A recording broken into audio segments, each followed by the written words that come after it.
Libro de Filipenses 1:6. Algunos dicen amén, pero se escuchan esas páginas, ¿verdad?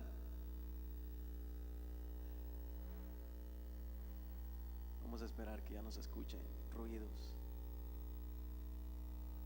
Libro de Filipenses 1:6, ¿lo tienen? Leámoslo todos juntos. La palabra del Señor se lee en el nombre del Padre, en el nombre del Hijo y en la comunión de su Santo Espíritu. Estando persuadido de esto, que el que comenzó en vosotros la buena obra, la perfeccionará hasta el día. La perfeccionará hasta el día. Oramos al Señor. Padre, te damos gracias por este maravilloso privilegio que nos das de poder venir, Dios mío, confiados que el que comenzó la buena obra es siempre fiel todos los días y permanecerá fiel hasta el día que Él mismo decida llevarnos. Muchas gracias, porque los que estamos aquí tenemos un corazón sediento, un corazón dispuesto a aprender tu palabra. Ábrenos nuestros oídos, háblanos al corazón, inclina tu oído a nuestras oraciones, a nuestras súplicas, a nuestras palabras. Ayúdanos para que tu palabra pueda ser rema en nuestros corazones y que no seamos nosotros, y que no sobreanalicemos tus sagradas escrituras, sino que simplemente la recibamos tal como tú quieres enseñárnosla. En tu nombre hemos orado, amén y amén. Puede tomar su asiento, mis amables hermanos. Hoy el pastor Olivares no está al lado de, ¿cuántos recuerdan de nuestro hermano y pastor Jorge Ramírez? ¿Se recuerdan de él? Está apoyándole en el aniversario de una de las iglesias. Es que está predicando siempre la palabra de Dios, pero en Seguidores de Jesús en Nueva York, en Deer Park, no falta la palabra. Así es que, mis amables hermanos, vamos a comenzar. El que empezó la buena obra será fiel. Este es uno de los versículos, mis amables hermanos, que se presta, yo diría, no diría tal vez a una mala interpretación, sino a una mala aplicación, porque algunos opinan que el que empezó la buena obra, si nosotros hacemos muy buenas cosas, entonces será fiel para respondérnosla. Pero lo que hemos entendido, las Sagradas Escrituras, sabemos que el que empezó las buenas obras, aunque nosotros nos desviemos, tarde o temprano nos llamará de nuevo. ¿Cuántos dicen amén a eso? Él es fiel, es el buen pastor, y el buen pastor su vida da por las ovejas. Nosotros somos las ovejas y Él es nuestro pastor. Él nos apacienta todos los días y nos da el pasto. ¿Cuál es ese pasto? Lo tenemos aquí, mis amables hermanos. Son 66 libros que tenemos para disfrutar de ellos todos los días. No simplemente el domingo, no simplemente el martes o el jueves, sino que todos los días. La palabra del Señor está escrito: escudriñad las Escrituras, porque en ellas os parece que tenéis la vida eterna. Y como seguidores de Jesús nos hemos caracterizado por aprender de la palabra de Dios, y admiramos a muchos de los hermanos que tienen un corazón sediento por aprender la palabra de Dios. El día martes, el día jueves estamos escudriñando la Biblia, estamos escudriñando las Sagradas Escrituras. Les invitamos, y hoy, que es un día general, pues igual hablamos de la palabra de Dios. Todo principio de una obra, ante aquellos que no saben o no pueden visualizar el final de esta obra, siempre tendrán una idea diferente a lo que realmente el actor o el pintor tiene en la mente. ¿Cuántos recuerdan aquí cuando el pastor comenzó a querer pintar? ¿Ah? Algunos decían: ¿y qué es eso que está haciendo, pastor? No, decía, que la tengo en la mente todavía. Pues casi no es así, hermano. La verdad es que muchas veces nosotros nos preguntamos cuál será el final de nuestras vidas en Cristo Jesús. ¿Cuánto les ha pasado eso? Yo creo que quizás a todos. Sabemos que Él nos ha salvado. ¿Cuántos creemos eso? Él nos ha salvado, pero en cierta ocasión pensamos, ¿cuál será nuestro final? ¿Cómo será ese momento? ¿Cómo será cuando estemos frente al que lo dio todo por nosotros? Y comienza nuestra mente, ¿verdad?, a pensar, a analizar cómo será ese momento. Pero la verdad es que, mis amables hermanos, es que estaremos con Él de una u otra forma. No importa cómo sea, no importa dónde sea, lo importante es que estaremos con Él. Y ese que empezó la buena obra, hablando de nuestra salvación y de nuestras vidas, será fiel para mantenernos y perfeccionarnos en el día de nuestro Señor Jesucristo. Hay una parte que quiero que no confundamos, y es que el día de nuestro Señor Jesucristo con el día del Señor. Más adelante voy a hablar acerca de eso, porque uno significa que pues serán enviados al lago de fuego, y otros que recibirán conforme lo que hayan hecho. Esto es uno de los versículos, como les digo, que algunos argumentan de que depende de lo que, según lo que nosotros hagamos, entonces el Señor será fiel para cumplírnoslo, lo cual sabemos que no es así. Y toman principalmente el versículo de Gálatas. Váyase conmigo por favor a Gálatas capítulo 4 versículo 11. ¿Qué dice? El apóstol Pablo hablando: me temo de vosotros que haya trabajado en vano con vosotros. Es uno de los versículos, ¿verdad?, que agarran como para afirmar que hay una probabilidad que depende de lo que usted haga, entonces el Señor Jesús será fiel para perfeccionarlo en el día del Señor. Mas sin embargo, es algo muy diferente lo que estaba queriendo decir el apóstol Pablo, totalmente diferente. La fidelidad de Dios es real y verdadera, y es demostrada en todas las sagradas escrituras. Podemos ver que Dios es fiel a su palabra y es verdadera. Hebreos capítulo 6 versículo 18: para que por dos cosas inmutables y en las cuales es imposible que Dios mienta, tengamos un fortísimo consuelo los que hemos acudido para asirnos de la esperanza puesta delante de nosotros. Si escuchan unas palabras un poquito diferentes, que tengo una versión más actualizada.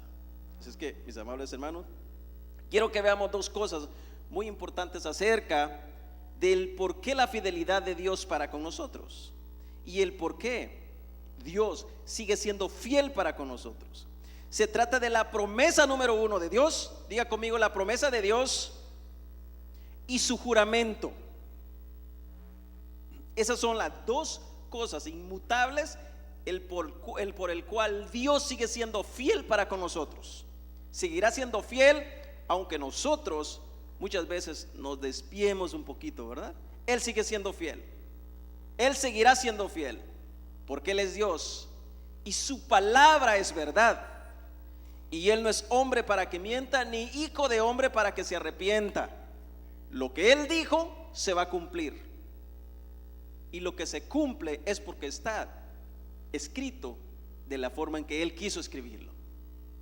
Mis amables hermanos, de esa forma hemos todos experimentado a un Dios como fiel para con nosotros. ¿Para cuánto Dios ha sido fiel? ¿Para cuánto Dios lo que Él ha prometido ha cumplido en nuestras vidas? Él sigue cumpliéndola todos los días. La Biblia dice que cuando Jesús se iba, dice, cuando miraba que quedaban tristes sus discípulos, dice que se iba, pero que iba a rogar al Padre para que Él enviara un consolador, el cual estuviera con nosotros todos los días hasta el fin de él. ¿En cuántos de sus corazones vive el Espíritu Santo? Ya no, el Espíritu Santo ya no viene momentáneamente. ¿Recuerdan cuando antes de Jesús llegaba momentáneamente a ciertas personas? El Espíritu Santo hoy mora en nuestros corazones. Tenemos a la perla preciosa de la tercera persona de la divinidad en nuestras vidas. Mis amables hermanos, eso es maravilloso, eso es hermoso, eso es glorioso, es sumamente precioso. Tener al Espíritu Santo en nuestras vidas es inexplicable. Es inexplicable. ¿Sabe por qué? Porque somos templo y morada de ese Espíritu que nos redarguye todos los días. Cuando pensamos mal, cuando hablamos mal, cuando decimos cosas que realmente no agradan al Señor, ¿quién nos redarguye? El Espíritu Santo. Él está ahí para empujarnos al perdón. O sea, el Dios que comenzó la buena obra en nosotros, como Él es el autor de nuestra salvación, nadie puede alterar ese documento firmado solamente por Cristo Jesús. Nadie más. Si Cristo firmó con la muerte en la cruz del Calvario el documento que Dios mismo hizo, nadie puede alterar ese documento firmado con la sangre preciosa de Cristo. Nadie más. Mis amables hermanos, nuestras oraciones no pueden alterar la voluntad de Dios. Nuestras oraciones no pueden cambiar lo que ya está escrito. Porque si nuestras oraciones cambiaran lo que ya está escrito, entonces Dios dejaría de ser un Dios verdadero y veraz, y nuestras oraciones vendrían a ser mucho más fuerte que el mismo Dios, porque tendríamos el poder a través de nuestras oraciones de hacer el mundo a nuestra manera. Y entonces no tendríamos a un Dios sumamente poderoso, tendríamos a un Dios débil, lo cual no es así. Dios es el Dios, le clamemos o no le clamemos, vivamos o muramos, le obedezcamos o no le obedezcamos, Él sigue siendo Dios. Dios sigue siendo Dios, aunque toda la raza humana muera y el sol desaparezca, Dios sigue siendo Dios, porque Él es el creador de los cielos, de la tierra y de todo lo que en la tierra habita. Él es el creador. Por esa razón nadie puede alterar lo que Cristo ya hizo. La voluntad de Dios es inalterable. Nuestras oraciones no la pueden cambiar. Jesús ya lo hizo. Por eso es que tenemos que orar prácticamente bíblicamente. Señor, si es tu voluntad, que así sea. Como tuvimos el gran y buen ejemplo de Cristo Jesús. ¿Se recuerdan cuando Jesús estaba a punto de ser crucificado? Y dice que sus lágrimas eran como gotas de sangre. Y sube al monte a orar al Padre y decía: Padre, si es posible, pasa de mí. ¿Qué decía? Pero que no sea conforme yo quiero, sino como tú deseas. ¿Sabe que esa es una gran lección de cómo nosotros tenemos que orar? Porque hoy escuchamos por todas partes diciendo: Dios te ordeno, Dios aquí. Mis amables hermanos, ¿desde cuándo el barro puede ordenarle a su creador? ¿Desde cuándo el polvo puede decirle a su creador por qué lo hizo así? ¿Desde cuándo? Somos su creación, y como su creación no estamos para cuestionar lo que Él hace, estamos para obedecer lo que Él nos manda a hacer. Para eso estamos. Y esa es la confianza que tenemos todos los días, mis amables hermanos, que aquel que nos llamó de las tinieblas a la luz admirable nos perfeccionará poco a poco hasta el día que nuestro cuerpo sea glorificado, sea transformado y seamos casi como Jesús. No como Jesús, casi como Jesús, para que seamos hermanos de Jesús y que Él sea nuestro hermano, quien murió por nosotros en la cruz del Calvario. Por esa razón, como vuelvo y repito, tenemos que aprender a orar. Cuando entendemos que Jesús y que Dios están sobre todas las cosas y que nuestros esfuerzos no llegan más lejos que a la altura de este techo, y que Dios es sumamente grande y que su poder es inmenso y que su amor es incomparable y que su altura no se puede medir con nada, entonces comenzaremos a ver a Dios diferente y a clamar a Dios diferente y a orar a Dios, a dirigirnos a un Dios sumamente poderoso, diferente, con temor, con temblor, con respeto ante aquel que es el creador de nuestras vidas mismas. No podemos cambiar la voluntad de Dios. No podemos cambiar los designios de Dios. No podemos. El problema es que ese es el deseo del hombre. Y ese es el gran problema que tenemos en nuestros corazones. Y ese fue el mayor problema, el por cual Satanás fue arrojado a la tierra. Porque no le bastó como Dios lo tenía, sino que quiso ser parte, quiso meterse en la Trinidad. No, a Dios se le arrodillan los ángeles, a Jesús le adoran, al Espíritu Santo le adoran. ¿Y por qué a mí no? ¿Por qué a mí no? Y como sabía que Dios le había delegado poder, él pensó en su corazón malvado querer ser como Dios. Y ese es el deseo que arrastramos todos los días nosotros, querer ser dioses con D minúsculas. O sea, que todo mundo se nos rinda a nuestros pies. O sea, que nuestra opinión sea la mejor opinión y no la de Dios. Sí, la palabra de Dios dice que por cuanto todos pecaron están destituidos de la gloria de Dios. Pero usted puede decir, pero yo no soy tan malo, yo no he matado a nadie. Y ahí sigue nuestro pensamiento queriendo ser como Dios. Yo nunca le he fallado a mi esposa, a mi esposo, a mis hermanos. Y sigue usted queriendo ser como Dios. La ley no estamos para cuestionarla, estamos para obedecerla. La podemos obedecer a perfección. El libro de Santiago 2:10 dice que todo aquel que trata de cumplir la ley a perfección, pero falla en un solo punto, se hace culpable de haber quebrantado ¿qué? Toda. Pero hay un Salvador que vino por nosotros, y que como nosotros no podíamos, y que como Él sigue siendo fiel y es fiel a su promesa, vino y obedeció al Padre. Y al obedecer al Padre, esa obediencia, ¿qué pasó? Se nos otorgó a nosotros. Y de esa forma Dios nos puede perdonar. Y de esa forma Dios sigue siendo fiel con sus promesas en nosotros. Que aunque nos perdamos como las ovejas, Él va y nos atrae. Él va y nos atrae con lazos de amor, dice las Sagradas Escrituras. Él va y nos ajunta como la gallina junta sus polluelos.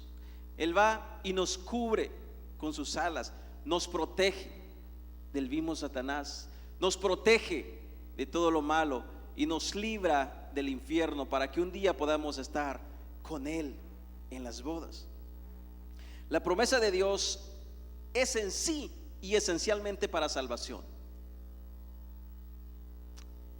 Es cierto que Dios puede salvarnos de momentos difíciles y lo hace quizás cuando nosotros menos lo esperamos, pero la promesa de Dios es en sí para salvarnos. Si la promesa de Dios abarcara todos los desastres que en nuestras vidas pasan, entonces el ministerio de Pablo, cuando él clamó para que ese aguijón fuese quitado de él, tuviéramos la opción de decir: Pablo quizá falló, por el cual Dios no le contestó. O Esteban, ¿cuántos recuerdan de Esteban?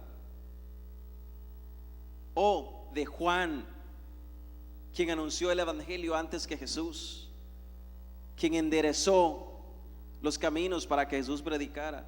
en sí todos los apóstoles y muchos de los mártires que murieron gracias al Evangelio. Pero ¿sabe cuál es la mejor noticia? Que no importa en la forma en que ellos terminaron sus vidas terrenales, lo importante es que un día les veremos igual a ellos en el reino de los cielos, porque su promesa permanece, su promesa permaneció con ellos, permanece con nosotros y permanecerá con nuestras siguientes generaciones. Permanecerá porque Él es fiel y Él es verdadero, y su palabra no puede quedar mentirosa, porque es su misma mente, es la inspiración de Dios. Él pensó, inspiró, y los hombres escribieron lo que Dios quiso que se escribiera. Número 1, la promesa de Dios para salvación. Número 2, el juramento de Dios que Dios mismo hizo de su promesa. Esta es una de las más bellas promesas de Dios para con sus hijos. A través del tiempo encontramos que Dios ha ido cumpliendo pactos, profecías escritas desde el principio de la creación. Cada detalle que encontramos en la Biblia se cumplió a perfección y se cumplirá a perfección. De hecho, podemos enumerar muchas de ellas, cómo Dios trabajó, e inclusive encontramos un aproximado de 277 promesas durante todo el Antiguo Testamento, en las cuales Dios jamás quedó mentiroso, las cumplió al pie de la letra, exactamente como se escribieron, así las cumplió. En Deuteronomio capítulo 7 versículo 9 podemos encontrar que dice: conoce pues que Jehová tu Dios es Dios, que dice Dios fiel, que guarda el pacto y la misericordia a los que le aman y guardan sus mandamientos hasta 1000 generaciones. Ejemplos de la fidelidad de Dios. ¿Cuántos se recuerdan de Noé? ¿Qué pasó con Noé? ¿Dios fue fiel o le fue infiel a Noé? Dios salvará a Noé y a su familia. Génesis capítulo 6 versículo 17 al versículo 18 y capítulo 9 versículo 9 al 17 encontramos la promesa hecha de Dios a Noé y cómo se cumplió. Con Ismael, Dios bendecirá a Israel y a sus descendientes. Génesis capítulo 17 versículo 18 al 20. Si quiere anotar, anote. Con Moisés, ¿cuántos se recuerdan la promesa que Dios hizo con Moisés? Dios salvará a los israelitas. ¿Lo hizo Dios o no? Claro que lo cumplió. Pero si obedecían lo que Él les había mandado. Éxodo capítulo 19 versículo 5. Con Jacob, Dios reafirmó el pacto eterno con Israel. ¿Lo hizo o no lo hizo? Claro que lo hizo. Salmos 105:10. La promesa de salvación según 1 Corintios 1:9. Dios, que siempre cumple sus promesas, es quien os ha llamado a vivir en comunión con su Hijo Jesucristo, nuestro Señor. Filipenses capítulo 1:6. El verbo que se usa, comenzó, solo se usa prácticamente en Gálatas 3:3. En ambos casos son referencias a la salvación. En los dos casos se está hablando acerca de la salvación. Dios es fiel para mantenernos en Él. Dios será fiel para perfeccionarnos en Él. Dios será fiel para salvarnos del mismo Padre, de la ira del Padre. Dios será fiel para mantenernos con Él en los reinos de los cielos. Y sus promesas se cumplirán, nos gusten o no nos gusten. Sus mandamientos son para cumplirse, nos guste o no nos guste, porque Él es el Dios, Él es el Rey soberano, y ante Él dicen las Sagradas Escrituras que todas las rodillas, ¿qué dicen? Se doblarán. O sea que aquí el ateo, por más ateo que sea, ¿qué va a hacer en ese día? Sus rodillas se doblarán y sus lenguas confesarán. La Biblia dice el necio en su corazón, no dice el ateo, dice el necio en su corazón, no hay Dios. ¿Saben por qué? Porque siempre, aunque se digan que no creen en Dios, un día lo confesarán. Es más, mis amables hermanos, el que dice que es ateo puede ser más perverso que el mismo Satanás. ¿Puede ser más perverso el ateo que el mismo Satanás? No. ¿Y sabe que Satanás tiembla al frente de Dios y cree en Dios? Los demonios creen y tiemblan. Por eso vuelvo y repito, dice en las Sagradas Escrituras, dice el necio en su corazón, no hay Dios. Y ahí sigue diciendo, se han corrompido, se han desviado, sus corazones se fueron detrás de dioses falsos, detrás de dioses ajenos, que no eran el Dios verdadero. Todos estos que se dicen ser enemigos de Dios, ¿qué van a hacer? Hablar de Dios. Sus lenguas, ¿qué van a hacer? Se van a desatar diciendo que Dios es el Dios verdadero. Mis amables hermanos, es tan maravilloso cuando entendemos las Sagradas Escrituras. Y vuelvo y repito, esos dos versículos que estamos leyendo de Filipenses 1:6, cuando se está hablando que el que comenzó la buena obra, también lo encontramos en Gálatas. Y vuelvo y repito, ambos versículos hacen referencia a la salvación. Ambos versículos. Cuando Dios comienza una obra de salvación en una persona, Él terminará perfeccionando esa buena obra. Por eso es que el verbo perfeccionará apunta a una seguridad eterna, no a una seguridad pasajera. Si fuera una seguridad momentánea, mis amables hermanos, nosotros mismos, pobres de nosotros, porque en el momento que fallemos, se terminó esa promesa para nosotros. En el momento en que resbalemos o que tengamos un desliz, esa promesa ya no es válida para nosotros. Pero como Dios es fiel y su promesa es eterna, Él será fiel ayer, hoy y mañana, todos los días, hasta el día del Señor. Tenemos infinidad de versículos sobre este tema de acerca de la promesa eterna. Juan 6:40, Romanos 6:10 y Efesios 1:13. Hay una frase aquí en la cual tenemos prácticamente que entender y tomarla con mucho cuidado y no confundirlas. Y es prácticamente lo que les dije al principio, el día del Señor Jesucristo o el día de Jesucristo. Esta frase no debe confundirse con el día del Señor. Una es el día de Jesucristo y la otra es el día del Señor. El día del Señor es el momento en que Dios el Padre, derramará su ira sobre todos aquellos que no le obedecieron, sobre todos aquellos que no se arrepintieron, sobre todos aquellos que fueron sus enemigos toda su vida. Y en ese momento Dios les tendrá el lago de fuego preparado para ellos, para el diablo, para sus ángeles. Ese es el día del Señor. El día de Jesucristo lo encontramos en 1 Corintios 1:8, que anticipa la salvación, recompensa y glorificación final de los creyentes. ¿Okay? ¿Lo entendimos? El día del Señor es el día en el que Dios castigará al impío.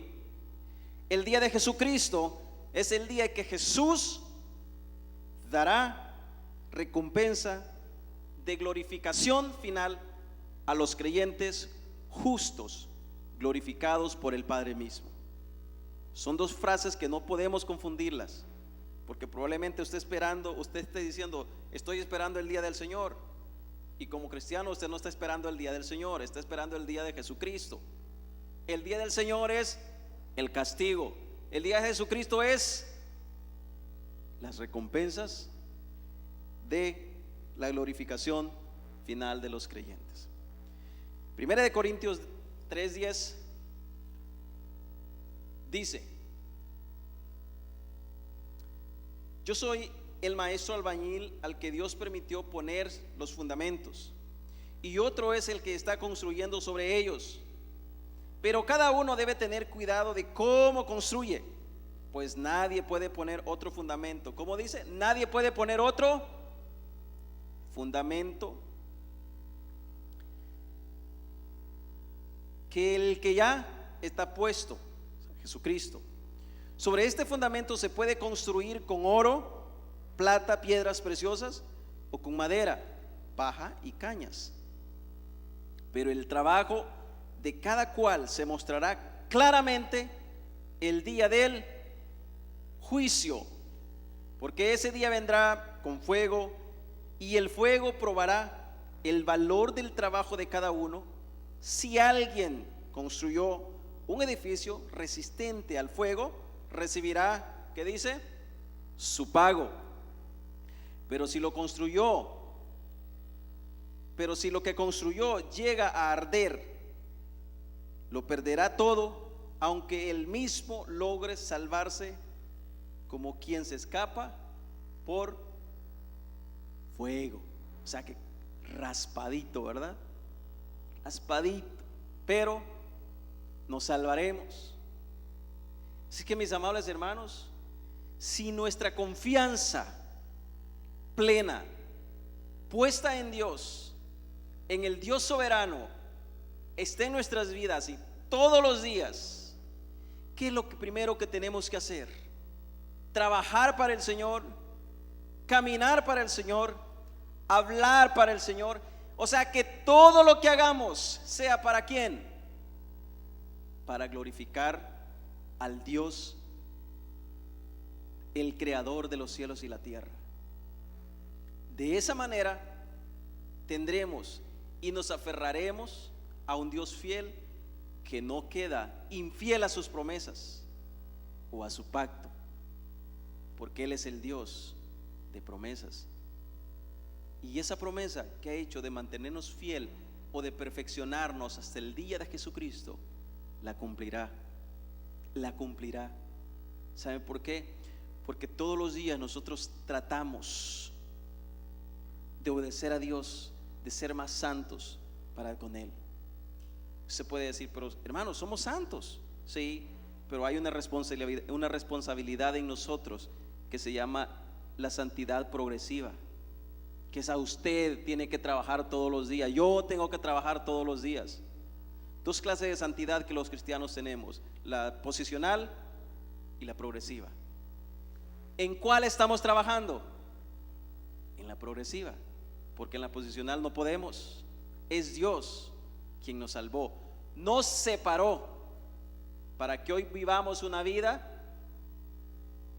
en santidad todos los días, no un momento, todos los días hasta que Cristo venga por nosotros. ¿Cuántos esperamos a Cristo?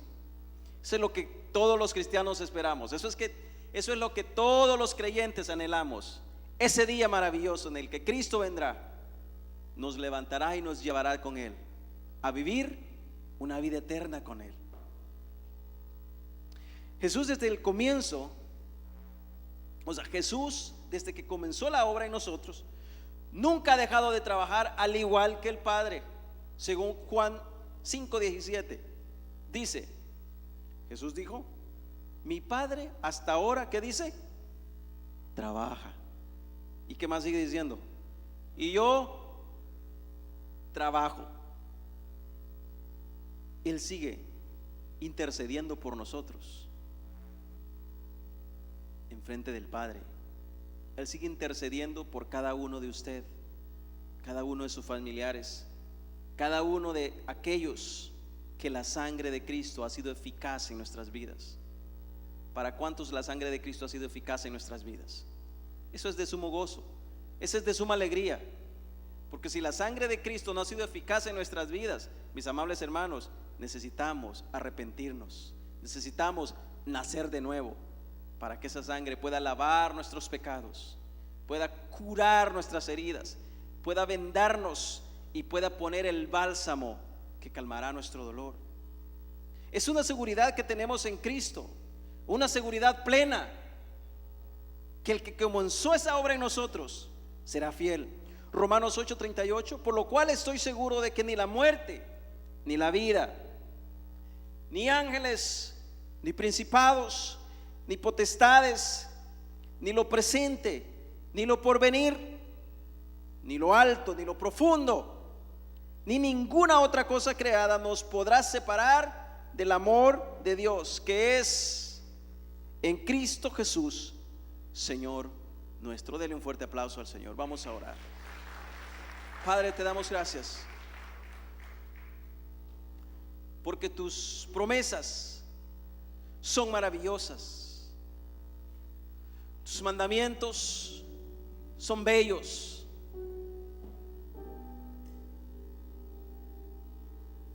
Déjanos adorarte con todo nuestro corazón.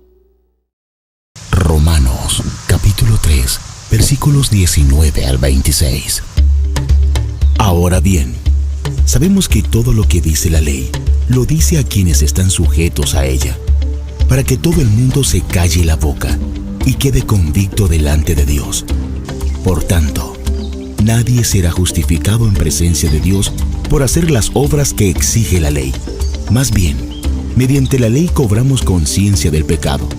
Pero ahora, sin la mediación de la ley, se ha manifestado la justicia de Dios, de la que dan testimonio la ley y los profetas. Esta justicia de Dios llega mediante la fe en Jesucristo a todos los que creen. De hecho, no hay distinción, pues todos han pecado y están privados de la gloria de Dios. Pero por su gracia son justificados gratuitamente mediante la redención que Cristo Jesús efectuó. Dios lo ofreció como un sacrificio de expiación que se recibe por la fe en su sangre, para así demostrar su justicia. Anteriormente, en su paciencia, Dios había pasado por alto los pecados, pero en el tiempo presente ha ofrecido a Jesucristo para manifestar su justicia. De este modo, Dios es justo y a la vez el que justifica a los que tienen fe en Jesús. Arrepiéntete y ven a Jesús.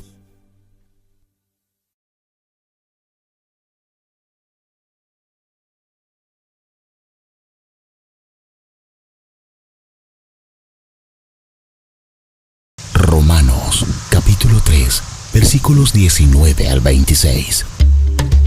Ahora bien, sabemos que todo lo que dice la ley, lo dice a quienes están sujetos a ella, para que todo el mundo se calle la boca y quede convicto delante de Dios.